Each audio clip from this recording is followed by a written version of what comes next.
As published in the New York Times, on March 3, 1881.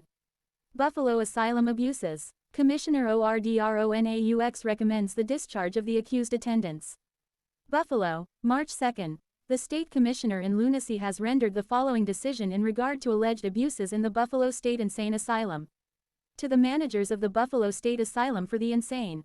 Gentlemen, having been requested by your board to make inquiry into the truth of certain allegations of Frank P. Churchill, late an attendant at your asylum, charging that two fellow attendants, named Robert H. Jones and J. F. McMichael, had, to his personal knowledge, habitually maltreated patients confined to their care, the Commissioner submits herewith the findings and conclusions to which he has arrived after a careful consideration of the same.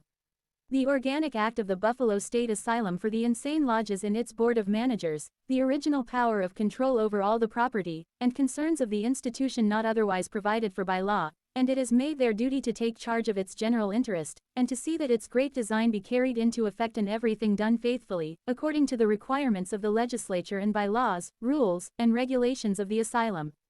Among these prerogatives is the power of employing and discharging servants, prescribing their duties, and otherwise regulating the domestic service of that institution.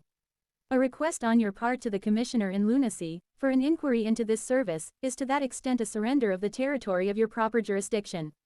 Moreover, no formal complaint having been made to the Commissioner against any department of your administration, and no evidence having been laid before him furnishing any ground for his further official interference, the action of the Commissioner in the premises and under these circumstances becomes, strictly speaking, advisory rather than judicial.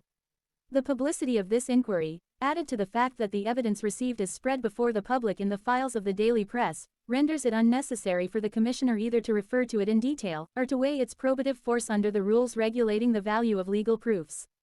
Besides which this evidence, by reason of its conflicting character, presents no preponderance in favor of either side, and the charges remain not sufficiently established to warrant any affirmative decisions upon their truth. It is manifest, however, from the very mature of the guardianship exercises over lunatics in asylums, that attendants who are patients should be free from any rainy of suspicion. In these peculiar positions of trust, the character of every person implicated, in allocations of this kind and brought into the field of public inquiry, although sufficient proof has not need adduced to justify a conviction, yet suffers in public estimation from the fact alone that the evidence is conflicted. Which such evidence, therefore, leaves the presumptions equally in question. The effect nevertheless operates to the public discredit of the parties concerned, and their services should, in the Commissioner's judgment, be dispensed with prudential reasons. I am, very respectfully yours, John Ordronaux, State Commissioner in Lunacy. Thank you for watching.